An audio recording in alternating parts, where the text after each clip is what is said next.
Welcome back. I'm Tiffany Meyer. Beijing has purged two top military leaders, the latest in a series of investigations. It's leading analysts to question the stability of the party. But what does all this mean for a Taiwan contingency? And how should the U.S. evaluate and handle relations with China?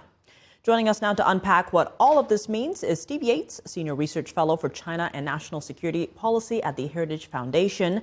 Steve, as always, thank you so much for joining us. Now, diving straight in, how are you reading these latest investigations into two of the country's most senior military figures? What does that tell you about the state of the party? Well, I have a number of friends who've served for many, many years watching this very, very closely, and all of them say that this is unprecedented. At the same time, it really doesn't change a lot of the choices the U.S. government has to make about what they're going to have to respond to or necessarily tell us what China will do.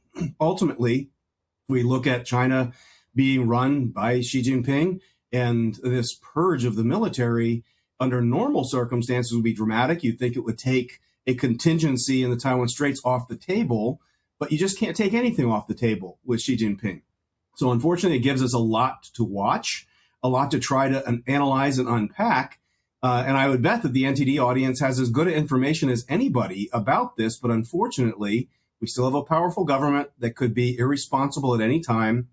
And they have these trials and tribulations in the military leadership that are going to continue. I mean, as you noted in the intro, this is not the first. They were barely left with anybody at the top of the Central Military Commission at this point. So we have to see where they go politically.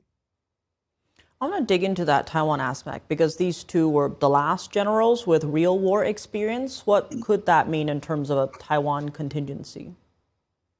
Well, you could read it different ways. So I'll just play the scenario out a little bit. One could read it as they might think, looking at what the United States has done with its armada vis-a-vis Venezuela, looking at what the U.S. was able to do with Iran and hitting sensitive facilities before Chinese tech was able to detect the entry or exit of American forces at that time.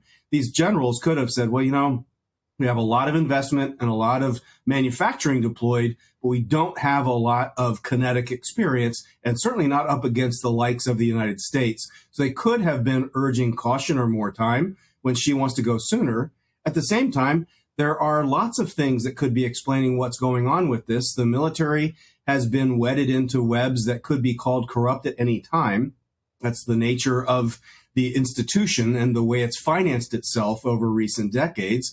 And there could just be political intrigue that goes into why someone's time is up and the mafia boss has decided it's your time to go through a trial or exile or worse.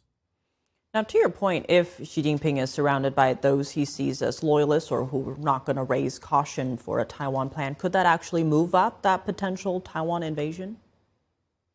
Well, I'm one that doesn't really believe there will be a Taiwan invasion in the near term. And part of that is perhaps my hope, maybe I'm wrong about this, but a hope that some measure of real leadership there would recognize that it is militarily very, very difficult. Technologically, that has only gotten more difficult.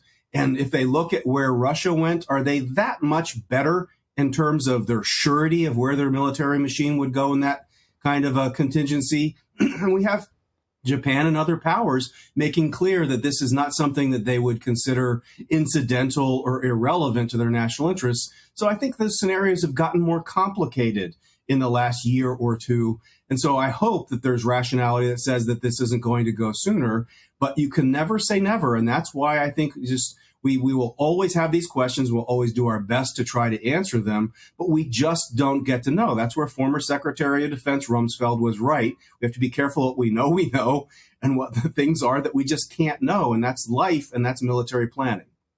And given these latest purges, some analysts are wondering about the stability of the party apparatus inside Beijing, because this also follows recent CIA recruitment videos in Chinese, seeking those in the country to come forward with information.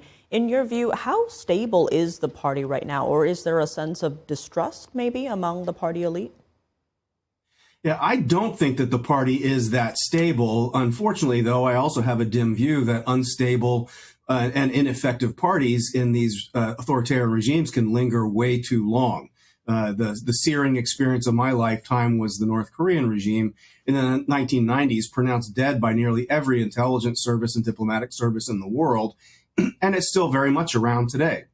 And so I think we have to be cautious about how close it is. And we had a recent experience with Iran, where there's widespread demonstrations and the regime looks to be on the ropes. It could still be on the ropes. In fact, I hope it is, because it's a terrible regime that I hope ends for the sake of the Iranian people. We have a similar situation with China, where if the economy is shrinking, they're an export-dependent economy, and if they're playing dangerous games with the United States, playing political games with countries like Canada, and their economic drivers for low energy, like Iran and Venezuela, are getting affected. And if Russia is not a driving engine of growth or opportunity, where do they turn to have confidence? So I think that their options have actually gotten worse. But unfortunately, when you have bloody regimes, they don't have to have only good options before they're willing to take risks. And that is just where we are. In terms of the party leadership that is left, could we see some of them trying to preserve their own status and power and perhaps revolt against Xi Jinping? What's the likelihood of something like that? Yeah, I would just put the likelihood as lower, just because Xi has spent his entire time in government killing, trying, purging people who might be in a position to do that. And at this point, they have the world's most advanced surveillance state, and they probably surveil each other more than they surveil anybody else.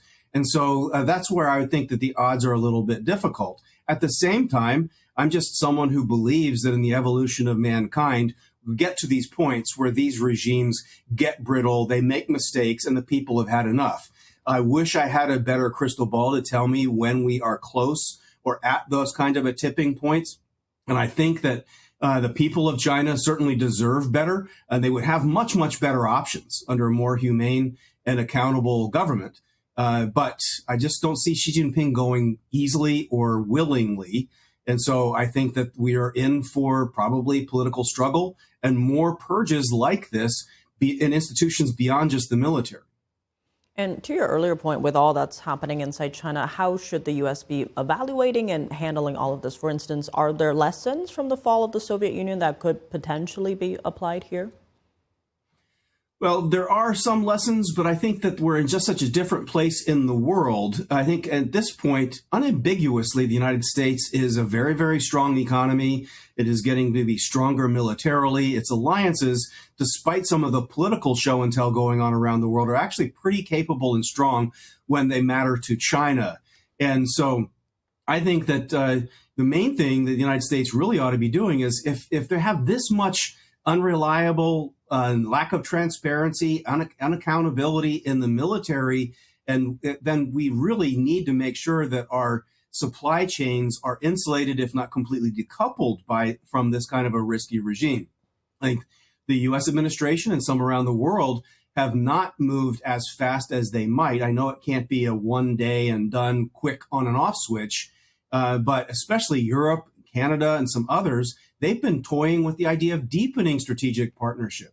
This should be a signal that says absolutely not the time to do that with this kind of regime, because if there is a change, my bet is the people of China will remember those that tried to give a lifeline to a dying tyrannical regime. And on that last point, we've seen some reversals, if you will, with Canada's Mark Carney now walking back some of those trade deals after President Trump threatened 100% tariffs on Canada. And of course, we saw with the UK as well, the Chagos Islands was in the headlines a lot after that deal was approved last year. But then Trump this last week criticized it a lot, and now it's being walked back as well. How are you reading that? Because some were saying that China's driving a wedge between the U.S. and allies. But is that really true?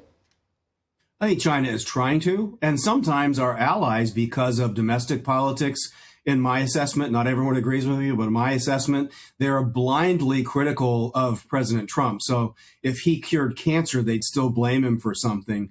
And so I think that visceral dislike for the style of President Trump has led them to consider options that in normal circumstances would be an obvious no. And so I think that we need our allies to sort of sober up. Some of the people in their own systems are saying as much in Europe and in Canada. And as you report, we are seeing some of these sobriety checkpoints coming back to maybe not so fast. But it shouldn't be this hard a work to convince the UK not to give sovereignty to strategically located territory to the People's Republic of China or one of their useful allies. That shouldn't need to be a debate among Five Eyes countries. Well, Steve Yates, as always, thank you so much for joining us. Thank you so much.